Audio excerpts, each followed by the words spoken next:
Rute 4, eu vou ler do verso 1 ao verso de número 12. Boaz subiu à porta da cidade e assentou-se ali. Eis que o resgatador de que Boaz havia falado ia passando, então lhe disse: ó fulano, chega-te para aqui e assenta-te. Ele se virou, se assentou. Então Boaz tomou 10 homens dos anciãos da cidade e disse: assentai-vos aqui. E assentaram-se. Disse ao resgatador: aquela parte da terra que foi de Elimeleque, nosso irmão, Noemi, que tornou da terra dos Moabitas, a tem para venda. Resolvi, pois, informar-te disso e dizer-te: compra na presença destes que estão sentados aqui e na de meu povo. Se queres resgatá-la, resgate-a. Se não, declara-mo, para que eu saiba, pois outro não há senão tu que a resgate, e eu depois de ti. Respondeu ele: eu a resgatarei. Disse, porém, Boaz: no dia em que tomares a terra da mão de Noemi, também a tomarás da mão de Rute, a moabita, já viúva, para suscitar nome do esposo falecido sobre a herança dele. Então disse o resgatador: para mim não a poderei resgatar, para que não prejudique a minha. Redime tu o que me cumpria resgatar, porque eu não poderei fazê-lo. Este era outrora o costume em Israel, quanto a resgates e permutas. O que queria confirmar qualquer negócio tirava o calçado e o dava ao seu parceiro. Assim se confirmava negócio em Israel. Disse, pois, o resgatador a Boaz: compra-a tu. E tirou o calçado. Então Boaz disse aos anciãos e a todo o povo: sois hoje testemunhas de que comprei da mão de Noemi tudo o que pertencia a Elimeleque, a Quilion e a Malom. E também tomo por mulher Rute, a moabita, que foi esposa de Malom, para suscitar o nome deste sobre a sua herança, para que este nome não seja exterminado dentre seus irmãos e da porta da sua cidade. Disto sois hoje testemunhas. Todo o povo que estava na porta e os anciãos disseram: somos testemunhas. O Senhor faça esta mulher que entra na tua casa como a Raquel e como a Lia, que ambas edificaram a casa de Israel, e tu, Boaz, ate valorosamente em Efrata, e faze-te nome afamado em Belém. Seja a tua casa como a casa de Pérez, que Tamar teve de Judá, pela prole que o Senhor te der desta jovem. Vamos orar. Amado Senhor e Salvador, no dia do Senhor, atendendo a santa convocação, nos colocamos perante o Senhor, porque sabemos que o Senhor se agrada em falar ao nosso coração. Agradecemos, ó Deus, porque o Senhor já recebeu a nossa adoração por meio de Jesus, e agora promete que o Espírito que em nós habita nos conduz à verdade. Que o teu Evangelho seja proclamado nesta manhã, que Cristo seja exaltado e que o teu povo seja edificado para a tua glória, em nome de Jesus, amém. Meus irmãos, o capítulo 3 deste livro terminou com a narrativa que mostrava o caráter de Boaz. Boaz, mesmo desejoso de ter Rute como esposa, não pecou para conseguir aquilo que ele desejava, e estava disposto mesmo a abrir mão de Rute caso o outro resgatador tivesse interesse de resgatá-la. Ele amava Rute, mas ele amava mais o seu Senhor, ele se submetia à lei do seu Senhor. Nós entramos hoje no último capítulo deste livro, e metade deste último capítulo se dedica então a mostrar Boaz como o resgatador de Rute. E esta narrativa deixa bem claro que Noemi estava certa quando ela falou sobre Boaz a Rute, lá no verso 18 do capítulo 3, veja lá. Então lhe disse Noemi: espera, minha filha, até que saibas em que darão as coisas, porque aquele homem não descansará enquanto não se resolver este caso ainda hoje. Então, quando o narrador insere estas palavras de Noemi, ele deixa os seus leitores agora em suspenso a respeito do que vai acontecer, porque o casamento está em risco. O casamento que Boaz esperava e ansiava está em risco caso o outro resgatador queira de fato ficar com Ruth. E então ele vai se encontrar com este parente mais próximo e vai tratar do assunto referente ao resgate. Nesse texto é possível aprender um pouco mais sobre o resgatador de Ruth. O que fez? Como se portou o resgatador de Ruth? E a primeira coisa que você percebe aqui é que o resgatador de Ruth agiu com muita sabedoria. Veja o que fez Boaz aqui. Ele vai para a porta da cidade, diz o texto. Por que ele vai para a porta da cidade? A porta da cidade era um lugar importante em Israel.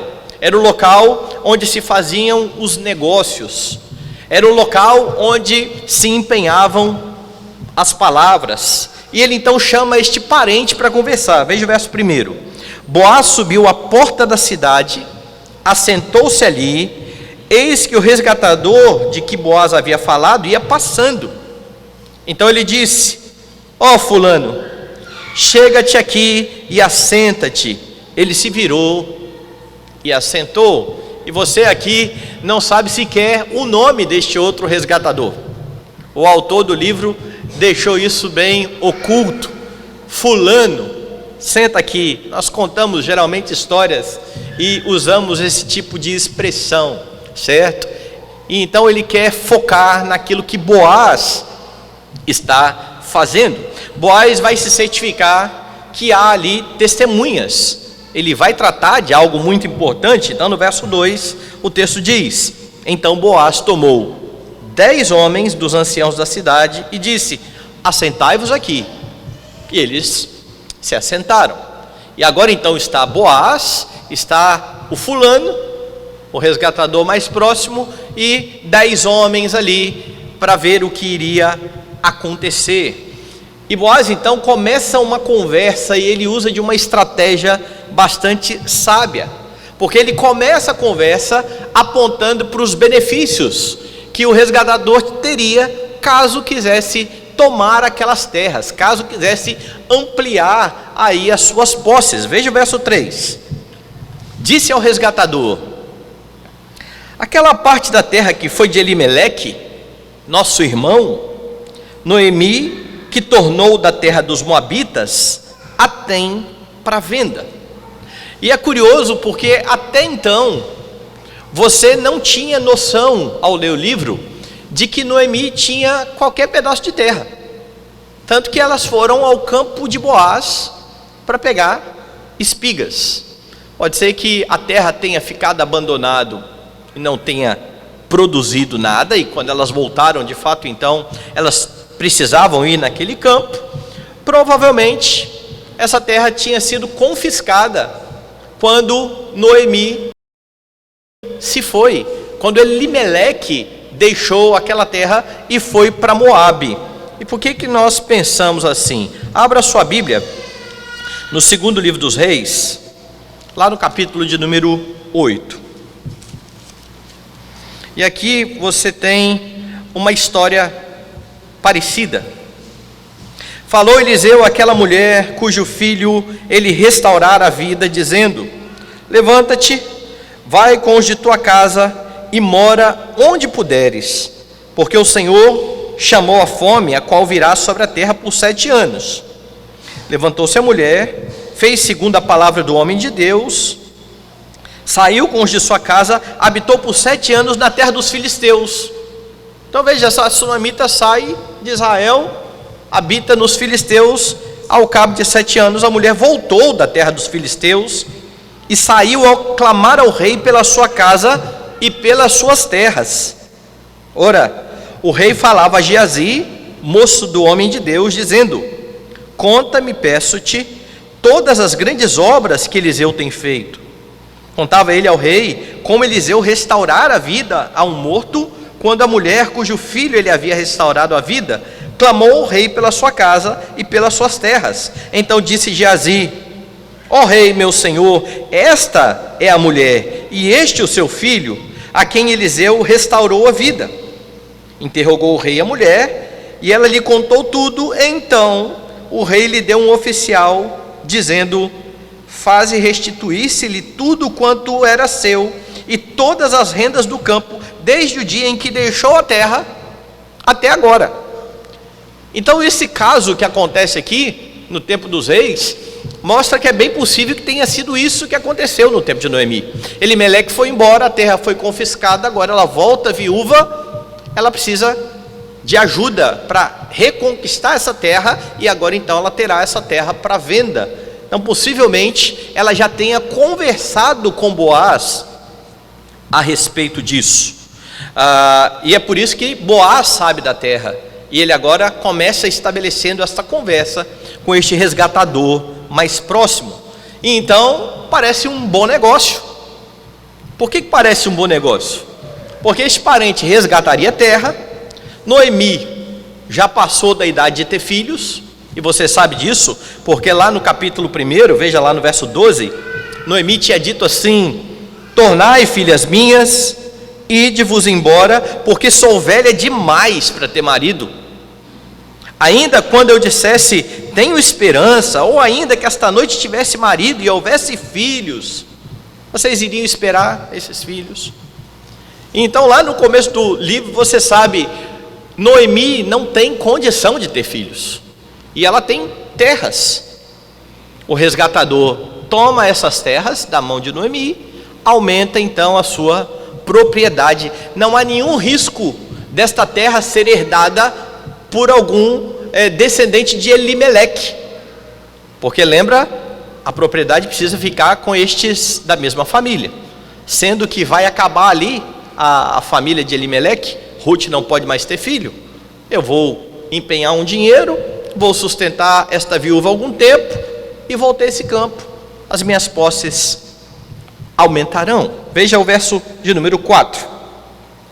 Resolvi, pois, informar-te disso e dizer-te: compra na presença destes que estão sentados aqui e na do meu povo. Se queres resgatá-la, resgata, se não, declara-mo para que eu o saiba, pois outro não há, senão tu que a resgate. E eu, depois de ti, respondeu ele, eu a resgatarei. E aqui parece uma estratégia bastante interessante, né? Porque Boaz coloca o seguinte: olha, você quer ou não quer a terra? Porque eu quero. Não, peraí, eu quero. É uma terra com uma viúva? Passa para cá, eu vou resgatar essa terra. É dessa maneira que Boaz então começa o seu negócio, e então o resgatador mais próximo aceita de imediato. E é nesse momento então que Boaz fala das demais obrigações. Veja o verso 5. Disse, porém, Boaz: no dia em que tomares a terra da mão de Noemi, também a tomarás da mão de Ruth, a moabita, já viúva, para suscitar nome do esposo falecido sobre a herança dele. E Boaz coloca algumas questões interessantes. Olha, a mulher que você precisa agora tomar para si é uma moabita. Esta mulher é que tem a posse da terra, e as terras serão do filho dela. Você vai suscitar herança para o falecido marido desta mulher. E aí, neste momento, quando ele revela isso, o parente pensa um pouquinho e arreda um pouco. E é interessante, porque ele já tinha empenhado a palavra, certo? Vou comprar. E agora ele faz exatamente o oposto do que a Bíblia diz que tem que ser feito.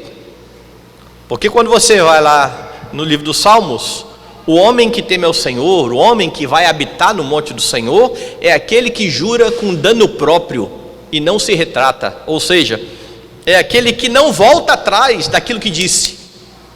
Mas este homem, diante de um mau negócio, ele agora arreda e fala assim: calma aí, deixa eu pensar, um pouquinho mais, porque ele iria gastar o dinheiro dele, resgatando a terra, ele iria sustentar Ruth e Noemi, e posteriormente, Ruth tendo um filho, a terra iria para o filho de Ruth, por conta do neto de Elimeleque, ou seja, não é um negócio mais tão rentável assim. Agora ele está diante de um negócio onde ele vai perder dinheiro e perder terra. Suas posses não irão aumentar. Isso então leva esse homem a voltar atrás da palavra que ele tinha empenhado. Verso 6: Então disse o resgatador: para mim não a poderei resgatar, para que não prejudique a minha o quê? A minha herança. Redime tu o que me cumpria resgatar, porque eu não poderei fazê-lo. Ele desiste porque ele diz assim: não, eu vou deixar a minha herança para a minha descendência. Se eu entrar nessa agora, eu vou prejudicar a minha própria herança. Ou seja, Boaz sabiamente usou a lei do Senhor a seu favor, durante a conversa, durante a negociação. Ele apresentou os fatos na hora correta, para chegar ao fim que ele queria. Boaz é um homem sábio. O resgatador de Ruth é um homem sábio, e sabedoria é algo que precisa ser buscado pelos crentes. Providencialmente, Boaz terá um descendente que será conhecido por grande sabedoria, porque um dos descendentes de Boaz é exatamente Salomão, que pedirá sabedoria ao Senhor e será conhecido como o homem mais sábio dentre os homens. Mas este mais sábio dentre os homens era só um tipo, uma sombra daquele que é verdadeiramente sábio. E não somente verdadeiro sábio, mas a fonte de toda sabedoria, porque é da descendência de Boaz que virá o Senhor Jesus Cristo. E ele disse isso quando ele então confrontou aqueles homens que não estavam crendo dele, dizendo: olha, a rainha do sul vai se levantar no juízo contra vocês, porque ela saiu de longe para conhecer a sabedoria de Salomão. Eis aqui está quem é maior do que Salomão.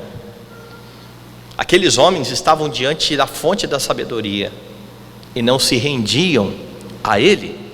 Mas aqueles que creem neste que é a fonte da sabedoria, podem alcançar a sabedoria, sabedoria que tem Boaz, sabedoria que terá Salomão, sabedoria que tem cada um daqueles que pede ao Senhor, porque Tiago diz que se alguém necessitar de sabedoria, é só pedir a Deus, que a todos dá liberalmente.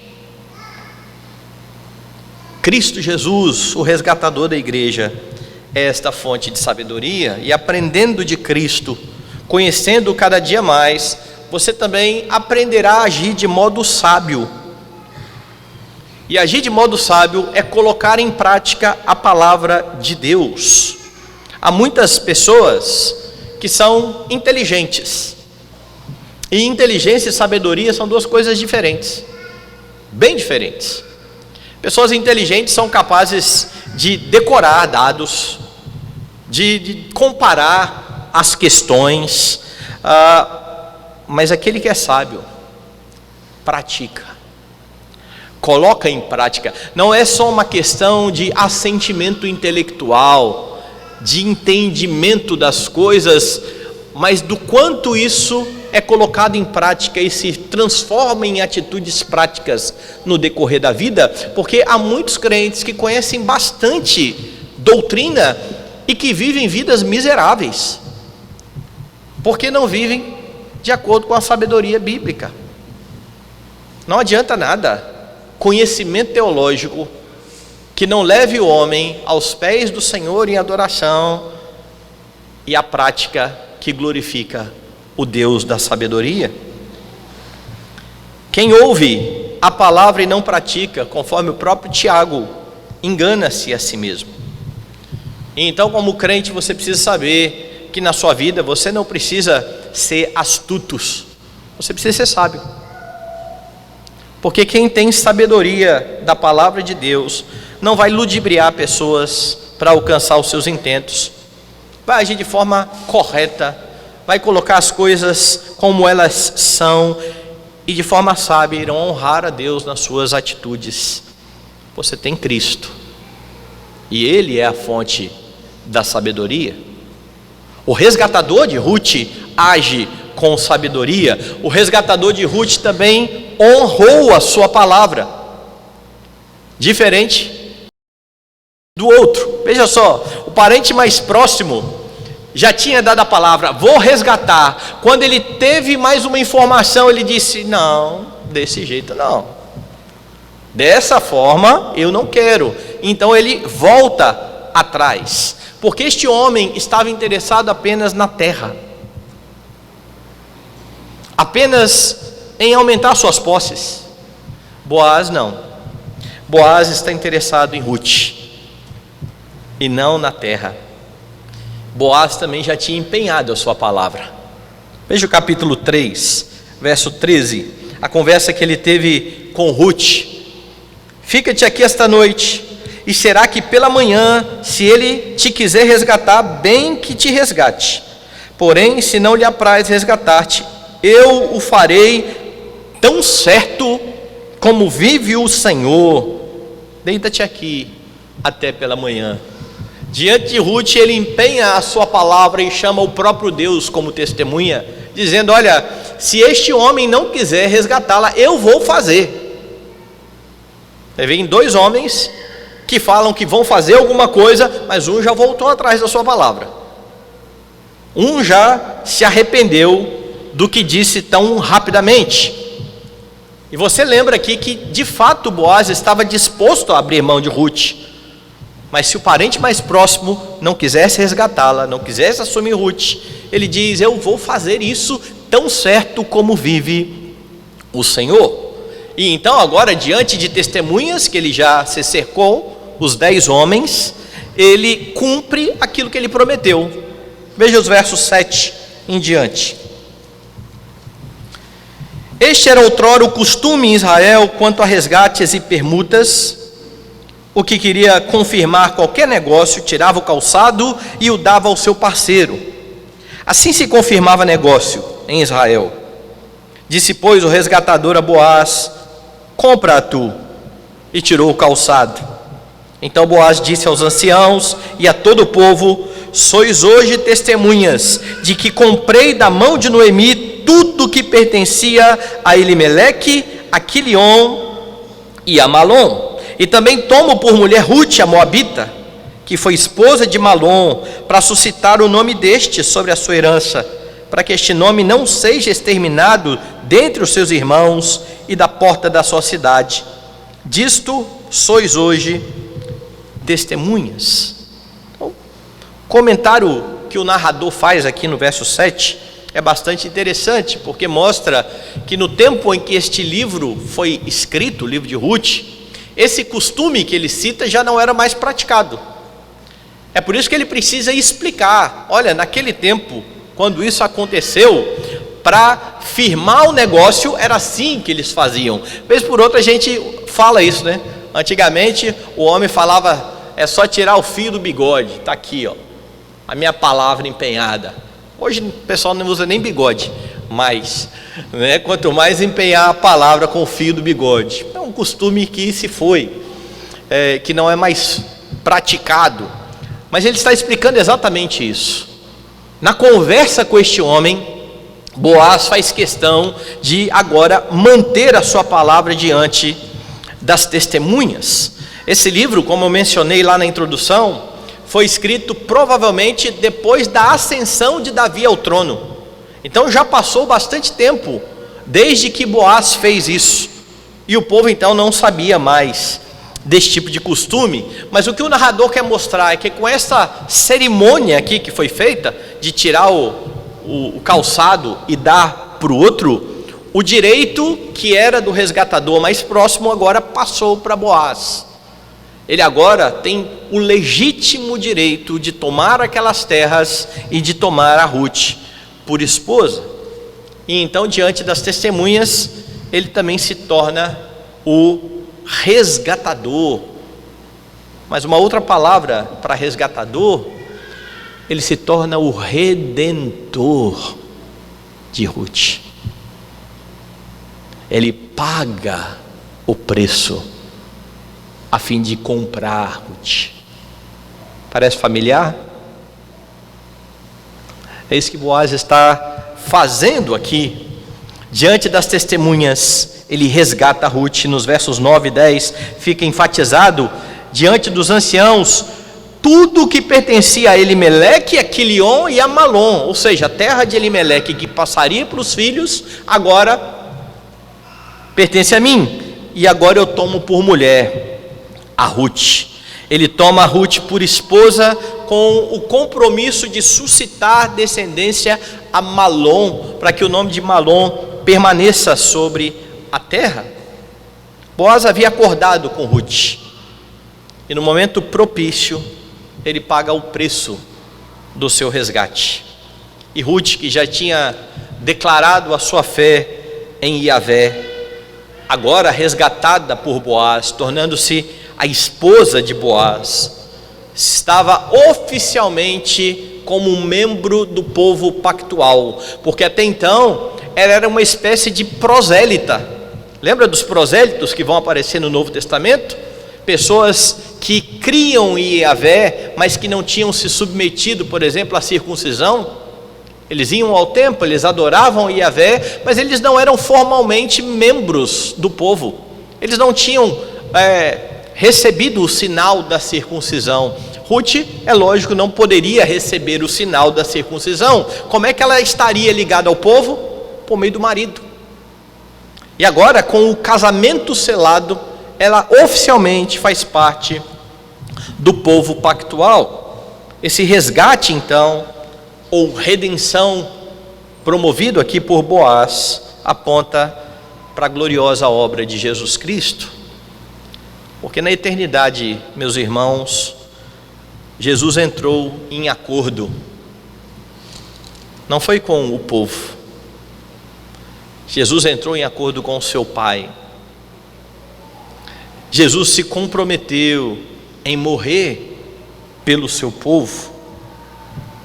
Ele compromete-se em redimir um povo para si mesmo, e no tempo oportuno ele vai à cruz e paga um alto preço pelo resgate do seu povo. Veja como a Escritura no Novo Testamento fala isso. Primeira carta de Pedro, capítulo 1, veja os versos 18 a 20.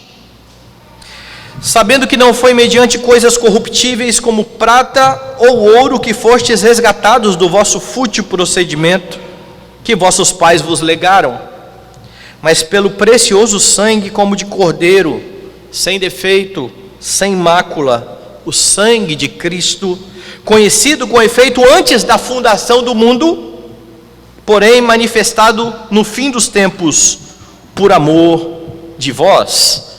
Percebe como Pedro está colocando as duas fases disso? Antes da fundação do mundo, a dívida já foi estabelecida que será paga, mas ela é paga na história. Quando na plenitude do tempo o Filho de Deus se faz homem, vive uma vida perfeita, assume os pecados do povo e quita a dívida. É isso que ele diz quando ele vai para a cruz e diz: está pago, está quitado, está consumado, é meu este povo. Ele resgata um povo para si mesmo. Vá na primeira carta de Paulo a Timóteo e você tem um pouco mais. Capítulo de número 2, verso 5. Porquanto há um só Deus e um só mediador entre Deus e os homens, Cristo Jesus homem, o qual a si mesmo se deu em resgate por todos, testemunho que se deve prestar em tempos oportunos, para resgatar a sua igreja, a sua noiva, a sua esposa. Jesus entrega a si mesmo. Esse é o grande preço pago pelo Redentor, e por causa disso você é feito família de Deus. Como parte desta família, você também precisa empenhar-se em cumprir a sua palavra.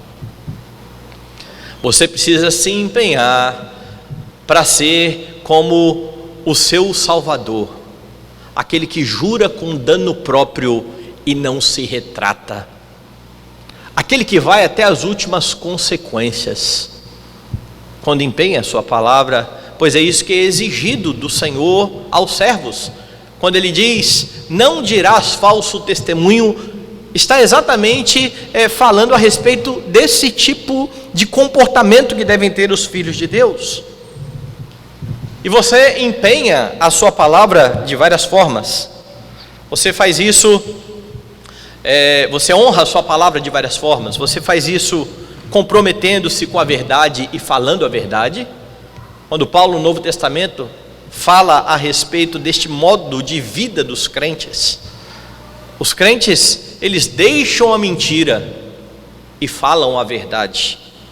Não basta parar de mentir, é preciso se comprometer com a verdade do Senhor. Você faz isso honrando os seus votos. Você empenhou, por exemplo, a sua palavra no seu casamento diante de testemunhas. Foi o que este homem, Boaz, fez lá atrás. O casamento não era de qualquer jeito e nunca foi de qualquer jeito. Deixa o homem, seu pai e sua mãe, se une a sua mulher, serão os dois uma só carne. É preciso que marido e mulher saiam dos seus lares, comecem um novo lar, e isso precisa ser visto da sociedade. E a forma como isso é feito, testemunhas. É isso que Boaz está fazendo lá, é isso que nós fazemos quando há casamentos. Deus é a grande testemunha, mas nós nos cercamos de testemunhas e proferimos votos. Por isso a minha grande agonia nos casamentos modernos, onde os noivos escrevem os seus próprios votos, e aí por vezes você vê a pessoa narrando toda a história de como foi que ele conheceu aquela mulher tão bonita e se apaixonou porque ela era mais bonita do que a lua, e fala um monte de coisa bonita e fica todo mundo quase chorando, e ele não se compromete com nada. Não há voto, não há promessa. Repare, nós nos comprometemos quando casamos, fazemos votos, e no poder do Espírito Santo precisamos honrá-los. No poder do Espírito é que você honra a Deus, fazendo aquilo que você prometeu. Você faz votos ao batizar os seus filhos, você faz várias promessas, de orar por eles, de orar com eles, de trazê-los à igreja, de servir você mesmo de modelo de vida e de piedade.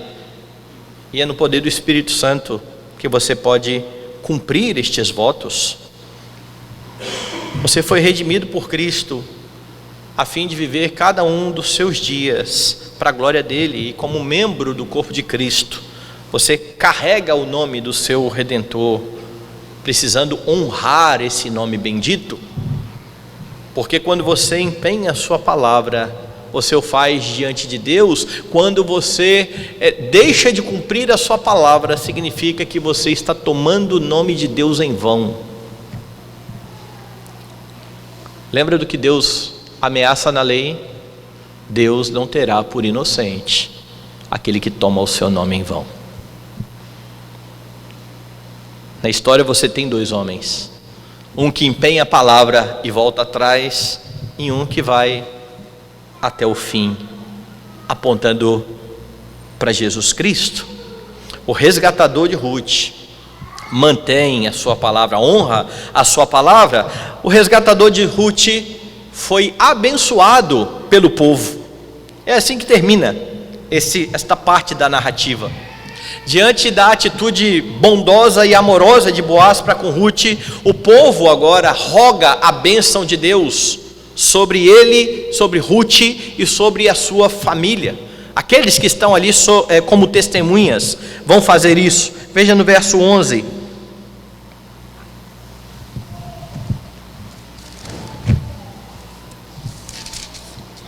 Todo o povo que estava na porta e os anciãos disseram: somos testemunhas. E então vem o rogo da bênção. O Senhor faça a esta mulher que entra na tua casa como a Raquel e como Lia, que ambas edificaram a casa de Israel, e tu, Boaz, ate valorosamente em Efrata e faze-te nome afamado em Belém. Seja a tua casa como a casa de Pérez, que Tamar teve de Judá, pela prole que o Senhor te der desta jovem. O povo agora roga a bênção do Senhor, sinal, prova de que Ruth agora está de fato pertencendo ao povo do pacto. Sobre ela estão as bênçãos de Yahvé. É por isso que ela pode agora ser abençoada pelo povo. Não há bênção sobre aqueles que são ímpios. Pode haver até, e deve haver, uma vontade de que Deus os abençoe, um rogo a Deus para que Ele traga a sua bênção sobre os gentios, salvando-os. Mas a bênção será dada àqueles que fazem parte do povo de Deus. Há graça para os gentios, há graça para a Moabita. A graça não é só para Israel, a graça é para todos aqueles que se achegam a Jesus Cristo. A graça é para todos aqueles que creem no bendito Filho de Deus. E é por isso que a bênção é sobre Boaz, sua esposa e sua família. Perceba aí como que foi a bênção sobre Ruth. Verso 11: o Senhor faça esta mulher que entra na tua casa como a Raquel e como a Lia, que ambas edificaram a casa de Israel. As tribos vieram de Raquel e de Lia. E se você é atento, você vai dizer, mas não só das duas, né, pastor? Teve as servas de cada uma das duas. Mas lembre-se que os filhos contaram como filhos de Raquel e de Lia. Tanto que quando Raquel ofereceu a sua serva para Jacó, foi para que ela trouxesse filhos ao seu colo por meio da sua serva. É por isso então que eles estão mencionando Raquel e Lia aqui, como aquelas que edificaram a casa de Israel com muitos filhos. Delas descendia Israel, e o pedido é para que Ruth tenha muitos descendentes afamados dentro da família do pacto, a despeito de tudo o que já aconteceu aqui. Porque você já viu aqui um homem tentando fugir da ira de Deus e indo para outra terra, razão do filho ter pecado tomando uma pagã por esposa. Você tem amargura no coração de Noemi, você tem várias questões envolvidas em um Deus soberano e providente, abençoando o povo a despeito desse povo. Porque a bênção de Deus sobre o povo não vem por causa da fidelidade do povo, vem por causa da fidelidade de Cristo. Porque se Deus contasse com a nossa fidelidade para nos abençoar, você não teria o que respirar hoje. Não teríamos nada. É por meio de Jesus Cristo. E então o pedido é para isso, muitos descendentes. Sobre Boaz, a bênção é para que o seu nome seja afamado. E se você está familiarizado com aquilo que Deus falou para Abraão, você vai perceber que tudo o que está sendo pedido e rogado aqui foi exatamente o que foi prometido a Abraão, quando ele foi chamado da sua terra, da sua parentela, para uma família, para uma terra que ele não conhecia ainda. Olha, você vai ser pai de uma grande nação, muitos filhos.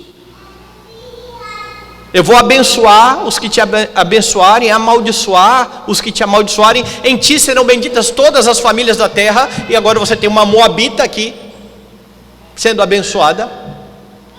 Engrandecerei o seu nome. E aqui então está o pedido, para que o nome de Boaz seja famoso. Tu, Boaz, ate valorosamente em Efrata e faze o teu nome afamado em Belém. E então vem a bênção sobre a casa. Verso 12: seja a tua casa como a casa de Pérez, que Tamar teve de Judá, pela prole que o Senhor te der dessa jovem. E aqui é bastante curiosa esta bênção. Você sabe que Boaz vem de fato de Judá, e é por isso que Jesus, que vem de Davi, que veio de Boaz, vem de Judá. Mas quando você olha para a história de Judá, você lembra que ele teve com Tamar 2 filhos, mas Tamar era sua nora, que casou com o primeiro filho que morreu, que casou com o segundo filho que não quis suscitar descendência para o irmão e Deus o matou, e que Judá falou: não, o terceiro filho é muito novinho, deixa ele quieto aqui, no tempo apropriado eu te dou ele como esposo. Então ele vai cumprir o levirato, e enrola até o dia que Tamar resolve fazer por conta própria e dizer o seguinte: eu vou me vestir ali de prostituta, vou me colocar no caminho. A esposa dele tinha morrido, ele passa pelo caminho, vê uma prostituta, se deita com a prostituta, vai-se embora. E um dia vem a notícia: sua nora está grávida. Como assim? Como que ela está grávida? Que negócio é esse? Chama lá a nora, vai pedir satisfação.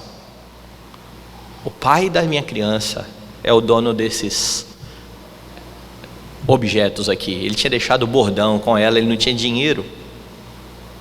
E é naquele momento que ele se arrepende e diz: ela é mais justa do que eu. Pensa numa história louca.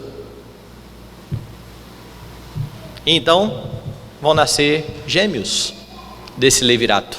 Um deles, Pérez, o mais afamado dos gêmeos, o que entra de fato na linhagem do Senhor Jesus Cristo.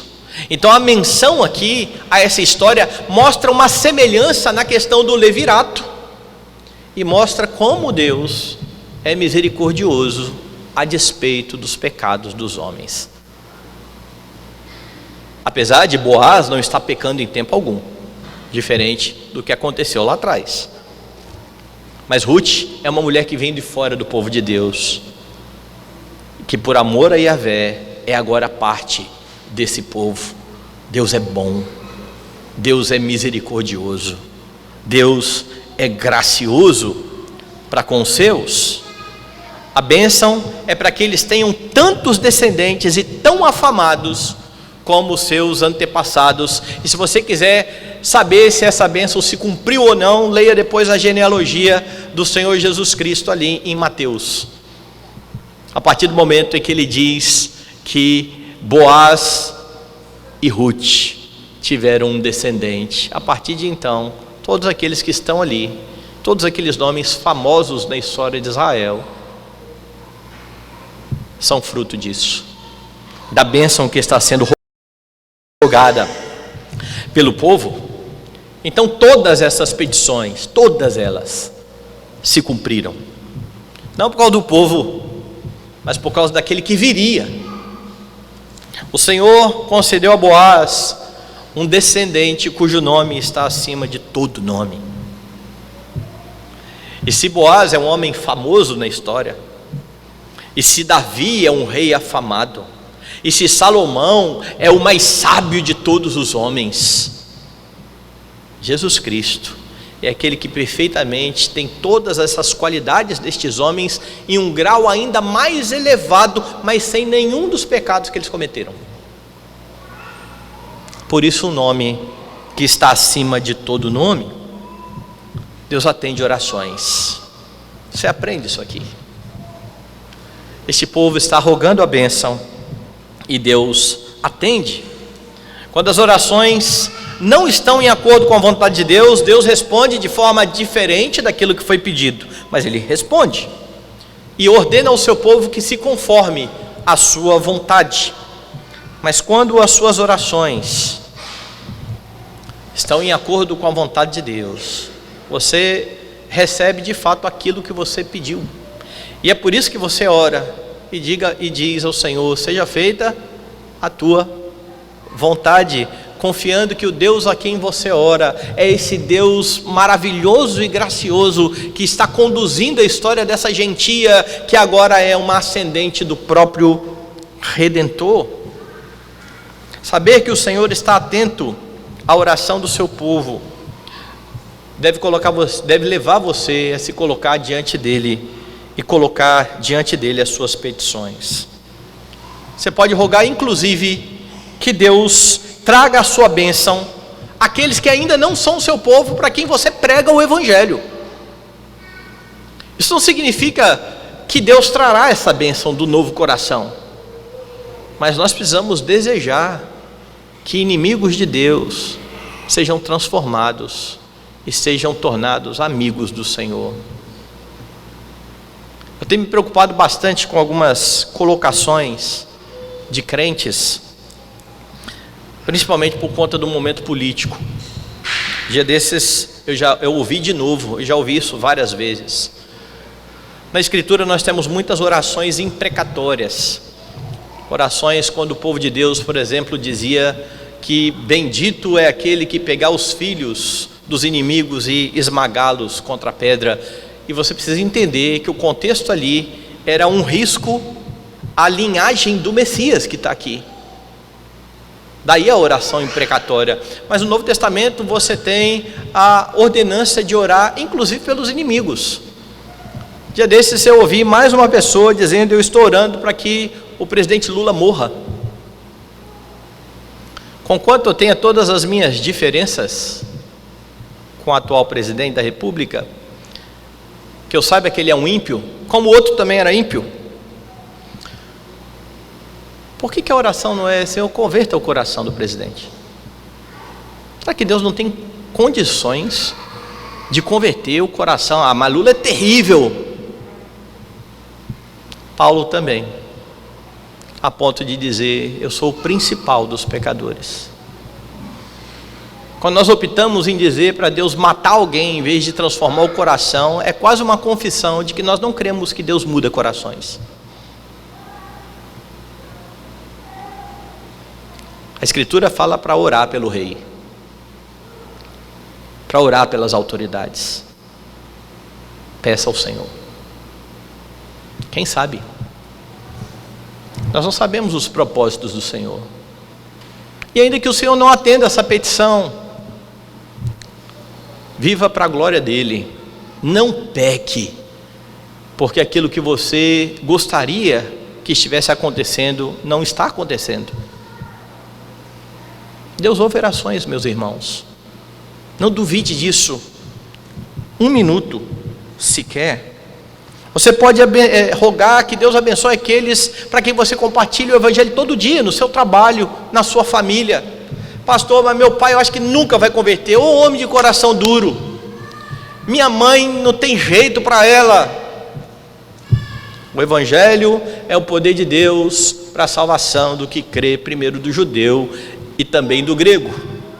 Mas é para quem crê. Lembre-se de Jesus dizendo: todo aquele que o Pai me dá, esse virá a mim. Nós não sabemos quem são aqueles que foram dados pelo Pai ao Filho. É por isso que nós proclamamos o Evangelho e aguardamos o que o Senhor irá fazer. Você pode rogar a bênção de Deus até sobre os seus inimigos, para que eles se arrependam. É por isso que o Novo Testamento diz para você abençoar os que vos perseguem. Não é assim a ordem? Abençoai e não amaldiçoeis. Se você faz parte do povo de Deus, você tem total capacidade de viver desta forma. Mas é preciso deixar de lado aquilo que o seu coração tanto anseia e que você passe a confiar naquilo que Deus está fazendo. Porque Ele continua sendo o soberano Senhor da história. Você mesmo que crê é fruto da bênção de Abraão a todas as famílias da terra. O Evangelho chegou até aqui. O Evangelho alcançou você, e por você agora ser parte do povo de Deus, é que você roga que Deus abençoe aqueles que estão à sua volta, concedendo a eles um novo coração. E quando eu digo para que Deus abençoe, não é, Deus dê prosperidade, não é nada disso. Uma vez uma pessoa me mandou uma pergunta falando assim: eu estou para mandar os parabéns para alguém, e era na rede social. Só que essa pessoa não é crente, o que eu falo? Eu falo Deus abençoe, o que eu falo? Você roga que Deus abençoe e você faz aquilo por meio do qual Deus promete abençoar todas as famílias da terra. Você prega o evangelho e diga: arrependa-se e creia. Não é só desejar para o ímpio muitos anos de vida, muito dinheiro no bolso, não, muita saúde, não. Nós desejamos um novo coração e rogamos ao Senhor, que é o Deus de toda misericórdia, que cumpra os seus propósitos. No capítulo final do livro você aprende então mais acerca do resgatador de Ruth. O resgatador de Ruth agiu com sabedoria, honrou sua palavra e foi abençoado pelo povo. Como eu disse, Boaz aponta para Cristo, o verdadeiro resgatador do povo de Deus. Jesus é aquele que é a fonte da sabedoria, é aquele que sempre cumpre a sua palavra, é aquele em quem são abençoadas todas as famílias da terra.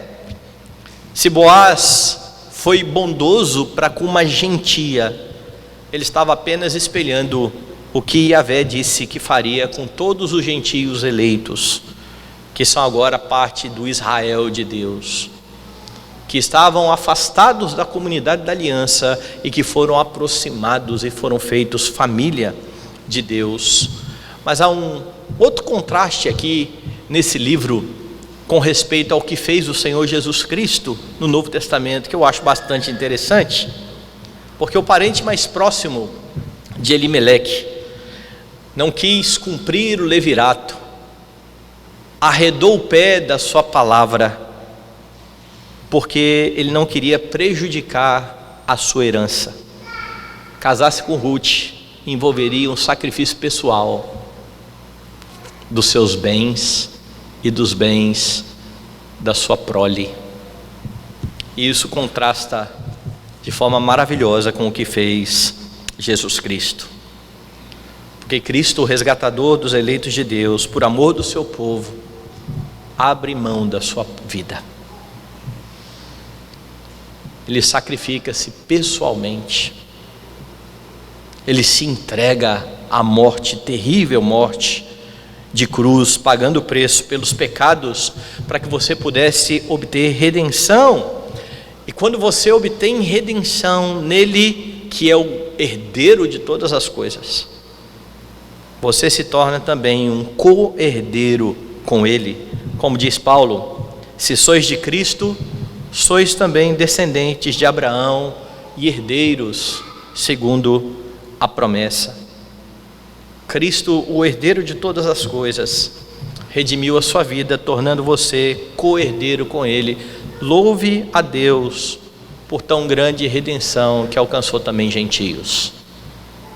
A graça do Senhor não é só sobre Israel, a graça de Deus é sobre gentios, para que israelitas eleitos e gentios eleitos formem um só Israel, o Israel de Deus, que viverá na presença do Senhor, herdando todas as coisas com Cristo para todo sempre.